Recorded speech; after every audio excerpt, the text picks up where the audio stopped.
Hello everybody, welcome back to another episode of Map Making with Sparks. As always, we're on the True to North server and we're currently at Torbray's Castle Warfare base, or map area. And I've done quite a bit of work off camera. So we're going to talk about this in two sections, I think. This is the new node. This is the new node system, which replaces all the redstone we had under the nodes before. This can now go anywhere in the map, and it remote controls the nodes, which is great. This is the new startup system, which is very important for the game, and we'll talk about both of those in a second. I'm going to talk about this first, because it's kind of carrying on from last episode. I'm in range of my node detector, that's good. This here is my potion spawner. Compactified. This is what we were working on last episode. This one's slightly smaller. So it's a pig spawner right here, and every now and again at a random interval in time, a pig with a health of 0 spawns on this pressure plate and instantly dies.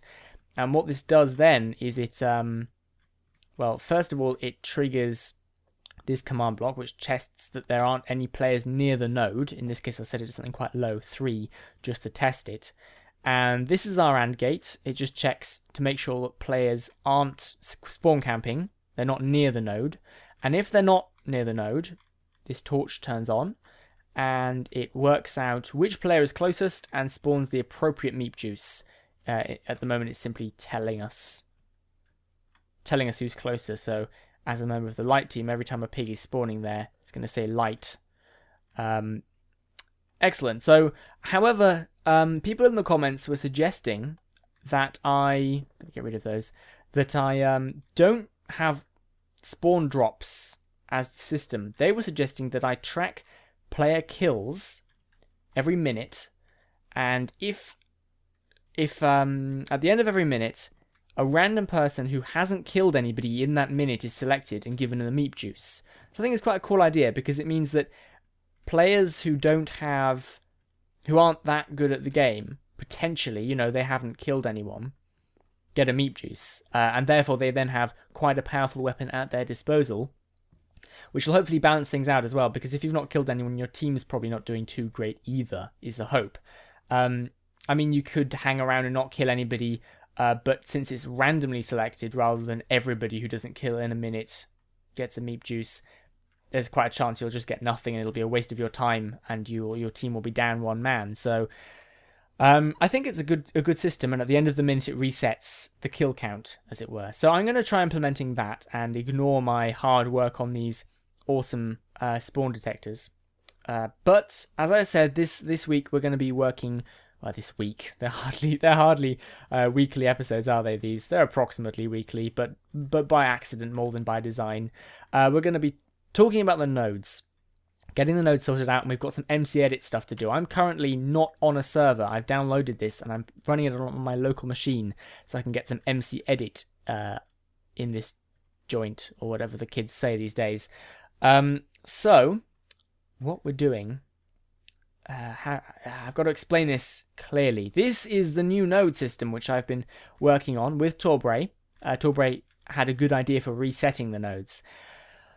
Most of this circuitry, almost half of it, this chunk here, is just for resetting the node. It's horrible, and it's simply because you can't spawn droppers and tell them which way to face. It's horrible, but they haven't fixed the bug yet. So I'm going to briefly explain how this works and try and keep it fairly simple. So all I'll say about the reset is that to reset the node, I spawn 4 hopper minecarts, 2 there and 2 there, and they suck, because there's 2 in each slot. They suck the shovels out of these droppers extra fast, like twice as quickly as a single hopper minecart. So it drains them really quickly, and then at the same time it spawns a block under this redstone block here, like so. So the minecarts, even though they're on powered rails, they can't get out, so they hang around there. This block is destroyed, the minecarts shoot off, and they're jettisoned into the void. So that's how it resets. It takes all the shovels with them. There you go, see? It takes all the shovels with them, and then it spawns hoppers up here with 4 shovels in that feed down. So that's a very good way of resetting the system.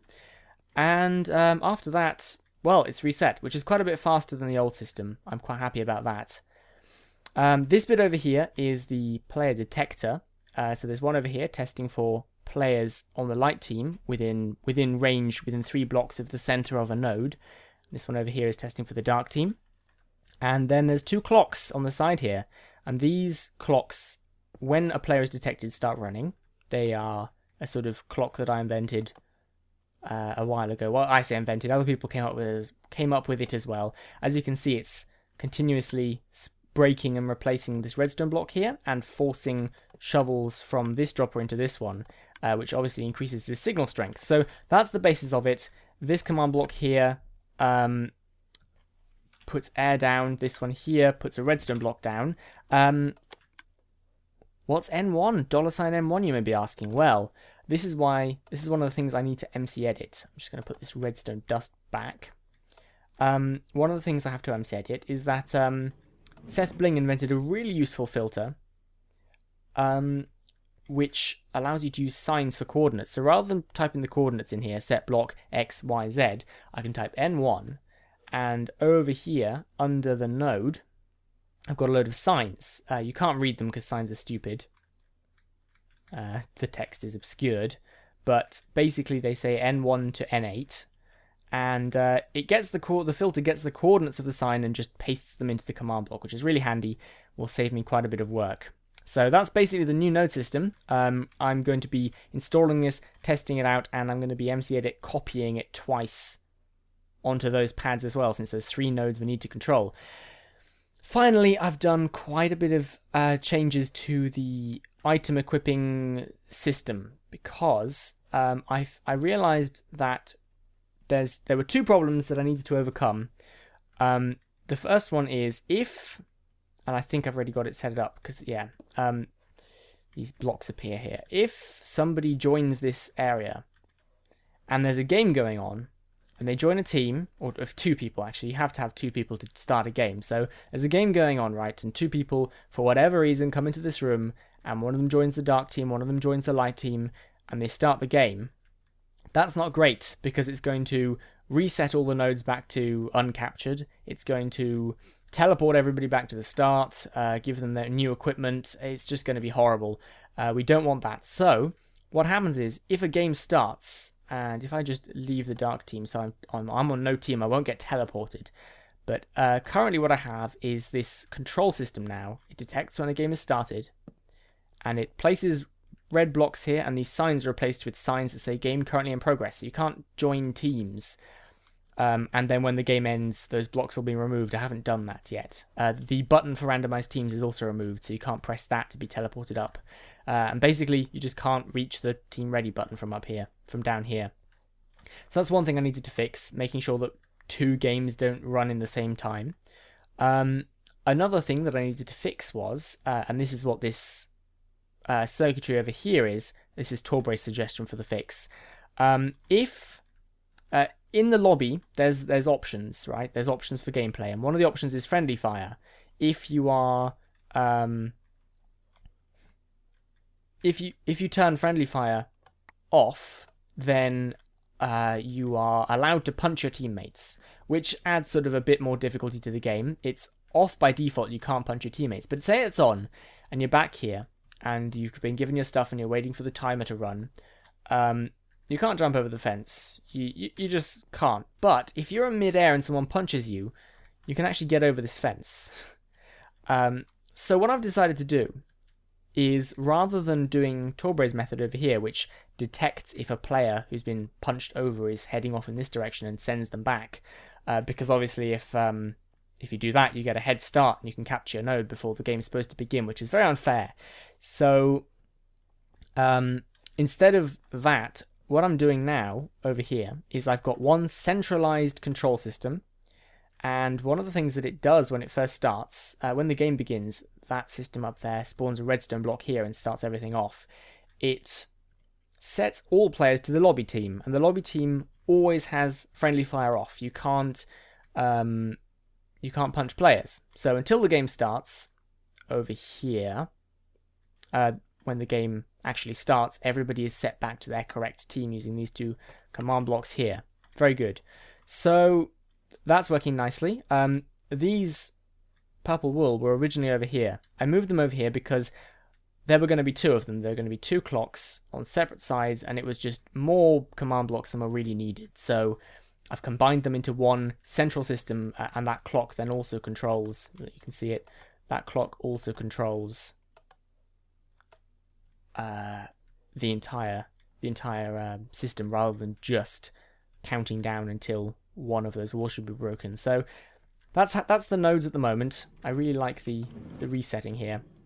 The reason I don't simply break these is that shovels go everywhere, and similarly, if I put lava here, it destroys the minecarts and shovels explode everywhere. So I figured the cleanest, safest way would simply be to jettison them into space. Plus, it looks kind of cool. So yeah, this system over here also resets the nodes. It spawns a redstone block right here, which is instantly deleted, and the node is reset. So you can see that works quite nicely. So let's go over to MCEdit and get started on these signs, these $N1 things, and I'll show you kind of how that's working. Okay, everyone, here we are in MCEdit. I really hope that this works, just full stop works, because I haven't had much experience recording in MCEdit, so things could go horribly wrong here, and this may never be included in the episode, but we'll see. So, as you can see, MCEdit is kind of a little bit broken when it comes to some of the newer textures, the stained clay and quartz, stuff like that. So, it's not a bundle of fun working in MCEdit anymore. First of all, we're going to go ahead and copy this guy. I think that's all of it. And just clone him over so that we have more than one. There we go. I am an MC expert. You have to believe me on that one. Clone, very good. Okay, now we're going to carefully unselect those guys. And we're going to bring our selection box over this way. Those signs are down here, right here. So we need to make sure they're in the selection box, which they currently are. And now we're going to use one of Seth Bling's filters. I'm going to include this in the description. If you look at the description right now and it's not there, send me a message and I will add it. The filter is called Command Block Signs, and I've never used it before, so let's hope that this works. This should get rid of the signs and enter the coordinates of those signs into those command blocks. Click. If those signs are gone, that'll be a good sign. No pun intended. The signs are gone. That's great. We also, while we're here, we need to actually mirror Torbray's map, because it's at the point where he's designed this half well enough to have it mirrored over, because he's not really done so much on this side. This is just the pure layout side still. So we're going to do that now. First I need to select exactly half of this area, and then I guess I'll be right back. Okay, well, here's an odd-sided map. I think I've done this once before. I'm just not going to copy this very center strip and assume it's all okay. So we've got this selection here. We'll take the tower as well, why not? We don't quite have the tower. He's actually getting rid of the towers. He's told me he's decided this central area is going to be inside, so it's not a problem. So we're going to click clone, and we're going to rotate this, in case none of you have ever really used MCEdit before. I'm going to slide this over here. And that's nicely on the other side of that line, I think. So one block gap between. Then very importantly, we need to tick copy air so that it replaces everything that was in that space. Clone. Okay, so there's a little bit of tower left over there from the copy, but that's looking okay, I think. We'll have to have a good look at it in Minecraft. So let's head back to Minecraft and see if that command block filter worked. I'll see you there. Doesn't that map just look so much more complete already? It looks like it's copied fine. I do notice that sign's gone. Did I get rid of that sign? There used to be a sign up there. I thought these trapdoors. It looks like some of the copying's not quite gone right. So we're on the copied side here. There's an arrow here. God knows where that came from. The painting's fallen off the wall. So Torbray, if you're watching this, I'm cataloguing the things you need to fix before the things that are being catalogued just vanish. Some of the villagers left over here. Okay, fair enough. There's another item frame there. And this copy up here is going to be slightly useless. I need to shift those over here. Do I? No, I think that will actually copy nicely.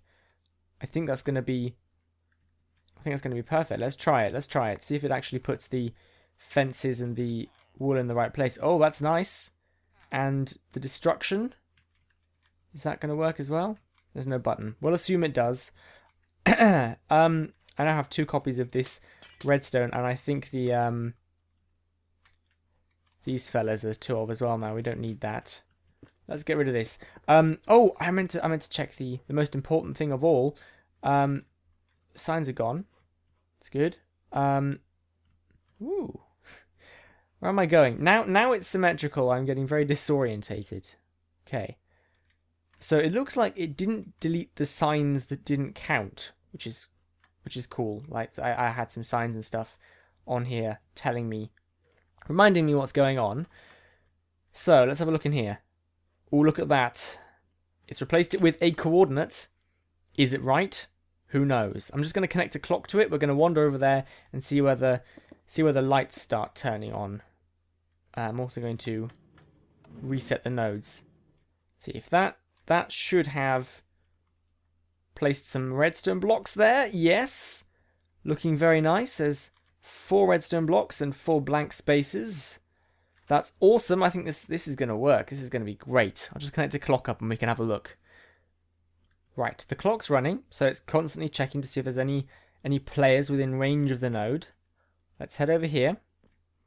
We're going to scoreboard teams join light. We're going to be on the light team, which I have a feeling I miswired this. The lights may start going out, but when we get in range here,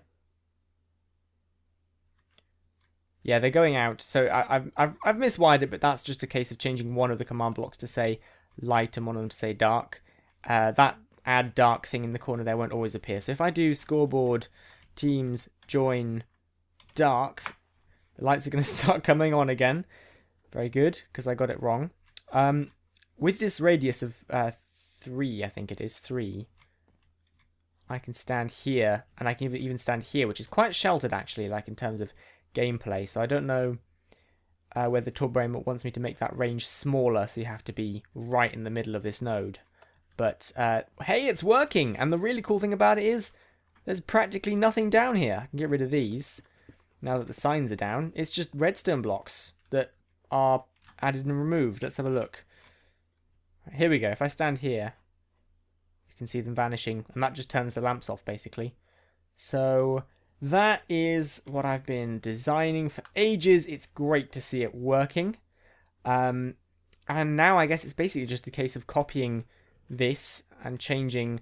I mean, we've got these ones over here that I copied should still have, yeah, $N2 in there. So I can now select this one and put some signs down on this middle node and have that one copied, and then the same for the third one, and then the nodes are basically done. The big thing for Torbray's map, because I wanted something unique and different about each area in this map, and the unique thing for him is the barricades. I've mentioned this before, so we need to hook up the barricades at some point. I'm going to, off camera, I'm just going to run the filter through these 2 nodes here. I also need to connect it up so that this system resets all 3 nodes. Currently it's only got 1 command block here which resets this one. So I just need to make sure everything's working fine, and then I'll be right back. So I just found a walnut cake in my kitchen. Now I'm not usually one to eat food if I don't know where it's come from, but this was an exception. So remember, kids, don't eat floor food unless it looks especially delicious. I'm quite pleased with how small this is, considering that this, bar those little clusters of command blocks over there, is pretty much all the redstone for this map. That's pretty compact compared to Crazy Man's area, if you remember it, and I think I'm going to have to redo a lot of that. I've had a lot of new good ideas, and generally this whole set block thing's come along, so it's amazing how small you can make things now. It's awesome, and I'm very glad that the Mojang team do this kind of thing. Yes, indeed. I think this is pretty good. I can make it a bit smaller, potentially. I've left a 3-block gap here. The main thing that I need to do, which I'm not going to do this episode, probably do it off camera, is I need to attach the logic which works out when all the nodes are owned, announces the winner, teleports everybody back, and resets the team selection room so that people can join again. So it gets rid of those red blocks that stop people joining. And I also need to attach this logic to the barricade system so that as nodes are captured and lost, these barricades move around. So that's the two big things that still need doing. But this area is nearly done, actually, and it's nearly done better than Crazy Man's. It is done better than Crazy Man's. I really am looking forward to doing an alpha test for this area. So I'll be getting hold of 8 people or so. I think 4 per side tends to work quite well for these tests.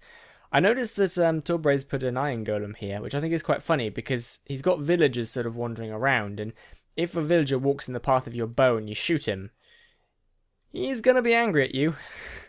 So that could add an interesting touch to the game. I'll have to talk to Torbray about that, see what he thinks. Is that supposed to be wool?